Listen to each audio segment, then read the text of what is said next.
Bonjour tout le monde, c'est Aude, je suis ravie de vous retrouver aujourd'hui pour vous présenter enfin la toute nouvelle collection qui s'appelle Travel Notebook. Alors, je sais très bien qu'on dit Traveler Notebook, mais j'avais déjà fait il y a quelque temps un kit qui portait ce nom, donc pour éviter toute confusion et quand je n'avais pas d'autres idées, j'ai décidé de l'appeler Travel Notebook. Donc on va dire ce sera ma petite... Mon petit truc. On va commencer par les papiers à motifs et il y en a 17. Alors, au format A4, dans un design paysage. Donc moi, comme d'habitude, je ne les imprime pas recto verso car je les colle. Donc je ne les imprime pas recto verso, je ne vais pas perdre une impression. Donc voici les papiers. Donc dans le style que je fais toujours, des motifs plus ou moins fondus, des taches d'aquarelle, l'impression d'avoir des tamponnages. Alors évidemment, ce kit est dans les tons du bleu. Celles qui me connaissent savent déjà un petit peu pourquoi. C'est une de mes couleurs préférées. J'ai ajouté aussi un peu de jaune par-ci par-là pour ajouter du peps à la collection et pour ajouter du contraste. Alors, sachez que vous pouvez aussi les imprimer en A5. Vous en mettez 2 sur une feuille A4 avec les paramètres de votre impression et les dessins seront plus petits, mais vous en aurez 2 si vous n'avez pas si vous faites un album 15 par 15, vous n'avez peut-être pas besoin de feuilles A4. Ça peut faire aussi une économie d'impression d'encre, pardon. Vous voyez, il y a aussi des fonds gris par moment. Très nature, évidemment.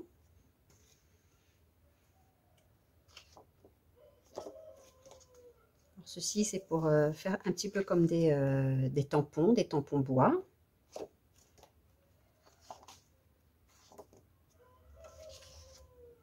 Nous avons un deuxième pack de papier. Donc, ce sont les papiers dits classiques, les packs de papier. Il y en a 22. Alors, il y a aussi des motifs, on va dire, géométriques et des fonds beaucoup plus classiques, beaucoup plus simples. Toujours dans des tonalités d'aquarelle aussi. Ça permet de rajouter après des éléments dessus sans que ce soit trop chargé après en design. Évidemment, comme le titre c'est Travel, donc voyage, j'ai mis au moins une carte. Moi, je me suis amusée avec les fonds.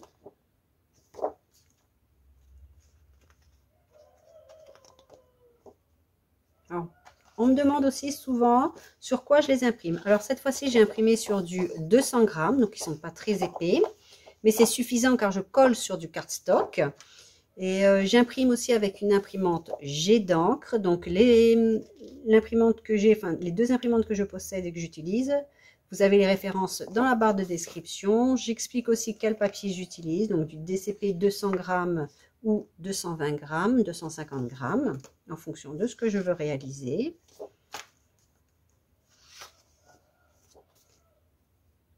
Les papiers sont aussi disponibles en format carré, donc 30-30. Donc c'est un autre pack, il y a le pack A4 et le pack 30-30. Ainsi, vous pouvez choisir les papiers que vous préférez. Le 30-30, c'est très bien si vous faites des albums 20-20, c'est un format carré. Donc automatiquement, ça va vous l'imprimer en carré. Vous faites ajuster à la taille du papier. Donc vous mettez votre feuille A4, ajustez à la taille du papier et vous aurez un carré comme impression. Donc les designs ne sont pas tout à fait les mêmes, étant donné que c'est carré et que je travaille sur les formats carrés pour après les transformer en format A4. Donc il y a une partie qui disparaît automatiquement.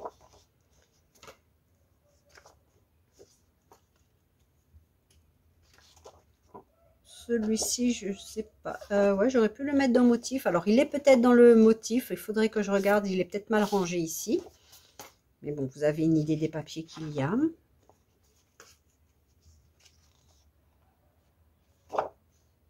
Et celui-ci qui est assez foncé. Ensuite, on va passer aux extra cuts. Alors, les extra cuts, il y a 6 feuilles A4 à imprimer, à découper au ciseau. Ou alors, les fichiers silhouettes pour faire du print and cut. Et j'ai mis aussi les images enregistrées individuellement en PNG avec leur fichier de découpe. Donc par exemple ici c'est fichier de découpe tag et vous avez les 3 tags. Mais par contre le fichier de découpe tag, il comprend aussi ce fichier là. Donc après vous prenez le fichier dont vous avez besoin quand vous importez les PNG et ensuite les fichiers de découpe SVG pour faire du print and cut avec vos machines si c'est possible. Sinon vous avez toujours l'option JPEG PDF pour imprimer, découper au ciseau. Alors il y a 2 cartes postales comme ceci. J'ai fait aussi 2 enveloppes. Donc un design horizontal, donc on va dire en classique. Donc bien évidemment adapté. Là j'ai déjà plié mais j'ai pas collé parce que des fois je les coupe ici sur la tranche de manière à ne pas voir après la couture. Il rentre très bien dedans. Donc il y a un format comme j'ai dit horizontal et un format vertical. Donc le dessin se présente dans ce sens-là. Donc les petits tags que je vous ai montré tout à l'heure, des tags un peu plus grands avec une forme plus classique. Ceci. Il y a des pochettes d'angle, donc 2 pochettes comme celle-ci et 2 pochettes que j'ai déjà pliées dans l'autre sens. Il y a aussi 2 grandes cartes de ce format-là. Je ne sais pas où elle est. Il y a une autre carte comme celle-ci avec un autre titre. Bon, vous le verrez en boutique, dans les images. Il y a 2 grandes cartes comme celle-ci. Donc, vous savez que j'aime bien, si vous me suivez, utiliser ce format-là. J'ai réalisé, alors j'ai appelé ça des labels, mais des étiquettes, mais en fait ce sont simplement des onglets. Hein. Donc toujours assortis à la collection lorsque vous réalisez vos propres tags, lorsque vous réalisez vos petites fiches. Moi j'aime bien en rajouter, ça ajoute toujours un petit peu de peps et d'originalité parfois à l'album ou à toute autre création. Des onglets plus classiques ronds, toujours assortis à la collection bien évidemment. Des œillets, je ne sais pas si j'ai dit œillets ou onglets, mais des œillets. Il y a aussi des onglets. Donc il y en a plusieurs. J'aime bien en mettre lorsque je fais mes pages pour bien montrer qu'il y a un rabat. Donc certains avec du texte, d'autres vierges. Je me suis amusée aussi à les réduire avec la machine Silhouette pour vous donner une idée. Voilà. Donc j'ai mis, je crois, 4 cm. Ça peut donner une idée aussi, vous donner une idée. Lorsque vous avez une petite place de libre encore, vous prenez un élément, vous le copiez, collez et vous le dupliquez sur la même page et vous le pliez. Vous faites d'autres dimensions. Il y a aussi 3 grands timbres, comme ceci, comme ceci. Et moi aussi, je me suis amusée à les réduire. Donc j'ai fait cette taille-là. Et j'en avais fait un autre encore plus petit, comme ceci. Donc moi, je me suis amusée à faire 3 tailles, en dupliquant et en réduisant. C'est ce qui est bien vraiment avec le print and cut, avec les logiciels que je vous propose, étant donné qu'ils sont individuels sur une page. Vous pouvez, si vous ne voulez pas les timbres, vous les sélectionnez, vous les mettez de côté, vous les imprimez pas, vous les découpez pas. Et si vous les aimez, vous pouvez les réduire. Désolée pour les chiens. Ensuite, j'ai le pack de cadres. Il y a 3 feuilles A4 à imprimer et découper au ciseau ou alors à faire du print and cut. Comme d'habitude, ils sont aussi en format PNG individuel avec le fichier de découpe SVG associé à chaque cadre. Donc, voici le premier. Donc, ils sont assez grands, c'est pour vous permettre de les réduire si besoin est.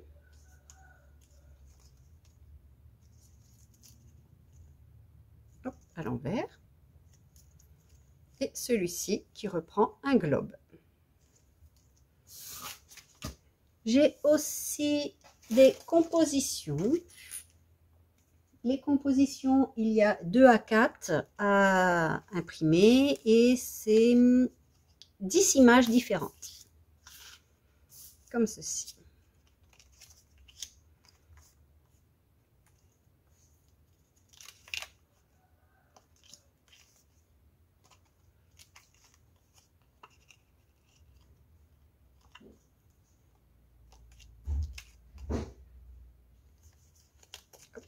ceci. Donc, ce sont les compositions. Il y a aussi les die cuts. Les die cuts, il y a 3 à 4 à découper ou 3 fichiers silhouette print and cut et 49 images uniques. Donc, un petit papillon, un sac, une enveloppe, un autre sac, évidemment des fleurs. Donc en fait, il y a un fichier nature avec des fleurs et les deux autres plus divers. Le petit appareil photo, encore un papillon, du feuillage. Ça, normalement, ça ne doit pas être là. Hop, je sais plus. Alors ça, c'est soit dans les compositions, soit dans le pack bonus du bundle. Je sais plus. Comme ceci. Une petite palette de peinture aquarelle. Toujours du feuillage, des fleurs. Un sac. Des feuillages, des fleurs. Hop, une petite valise. Etc.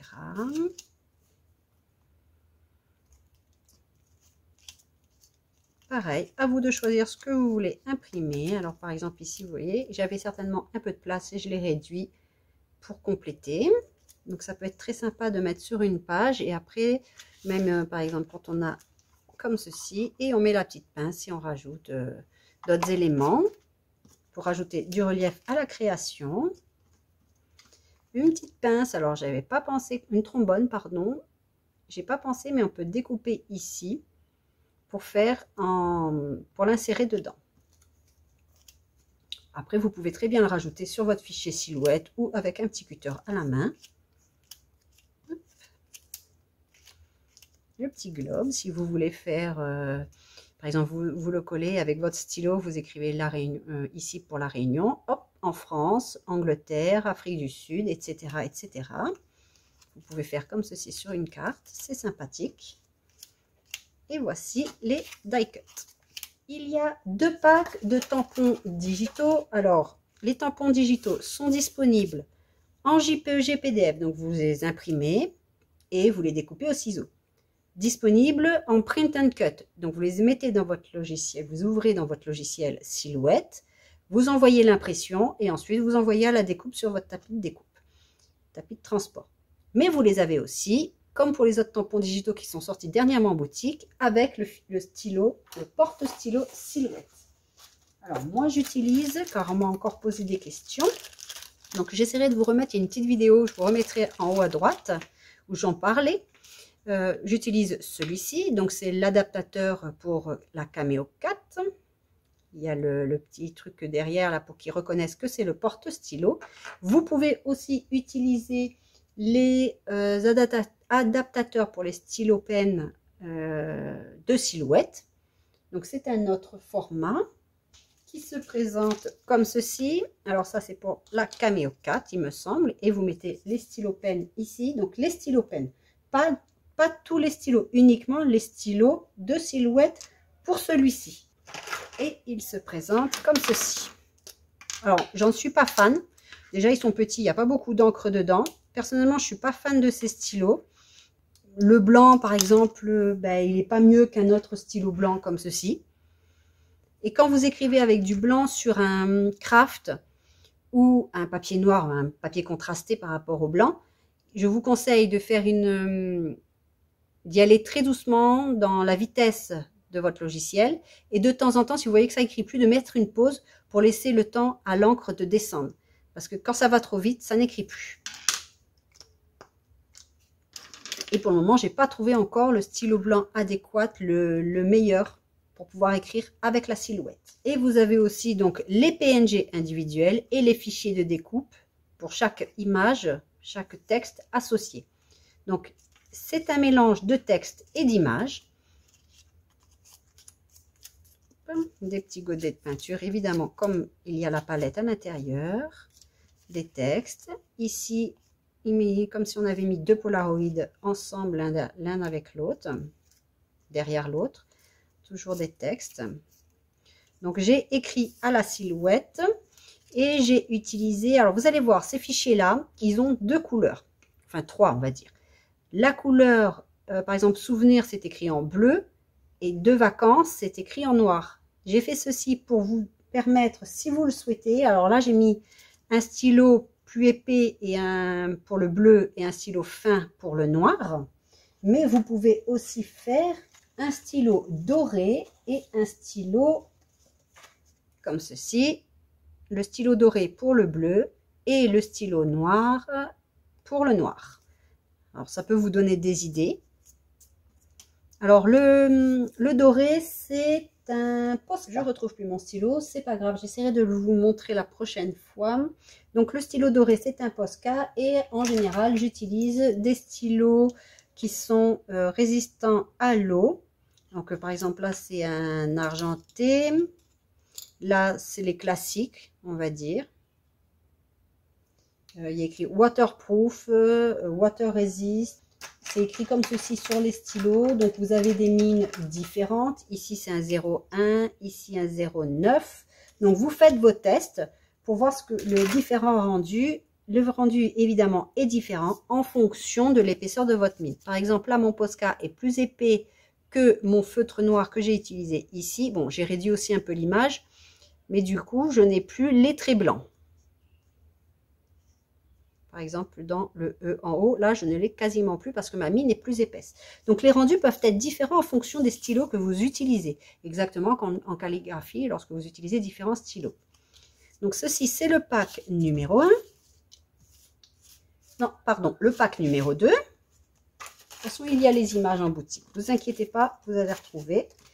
Et le pack numéro 1, exactement dans le même système, avec les différentes couleurs.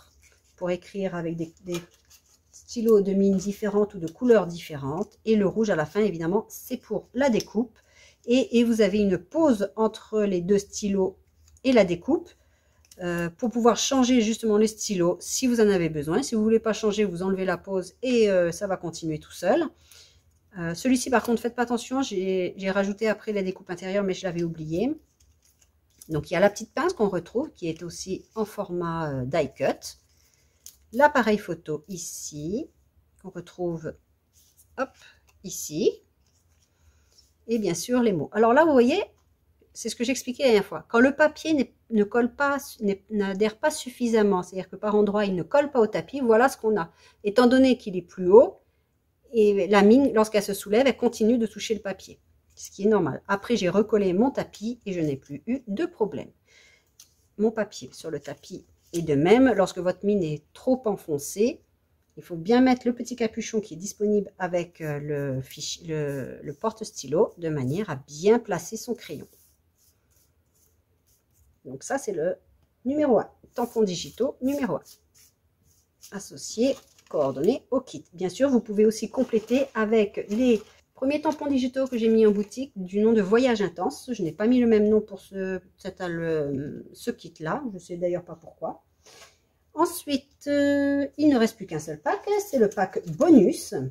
Donc, dans le pack bonus, vous avez des die cut. Donc, si vous achetez le pack complet, vous avez ce pack-là en plus. Donc, les die cut.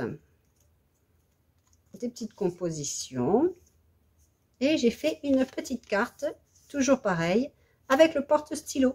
Donc, vous avez... Alors, faites pas attention là, c'est parce que j'ai arrêté ma machine. Vous avez ceci, le design là. Donc, tout est à faire au porte-stylo. Et ensuite, vous avez une découpe rouge pour découper le contour de la carte qui fait 10 par 15, donc 20 par 15. Et vous avez une découpe bleue pour entailler de manière à pouvoir la plier par la suite. J'ai fait ceci pour pouvoir tester aussi et vous l'offrir. Hein, je ne l'ai pas faite que pour moi du coup. C'est pour faire à l'aquarelle, rajouter des petites taches de noir par exemple. Ensuite, on peut mettre en vacances, j'oublie tout et on le met en 3D. On peut rajouter des feuillages, des fleurs en plus pour apporter du relief à cette carte. On peut aussi, si on veut arrondir les angles, mettre de l'encre sur le pourtour pour bien accentuer les angles, les bords. Et ensuite, à l'intérieur, vous n'avez plus qu'à glisser votre petite carte supplémentaire si vous le souhaitez ou une photo ou écrire directement ici. Donc, ceci, c'est dans le pack bonus. Voilà, donc j'espère que ce kit vous plaira. Il est déjà en boutique et je vous dis à très vite pour une prochaine vidéo qui sera une vidéo album. À bientôt, bye bye!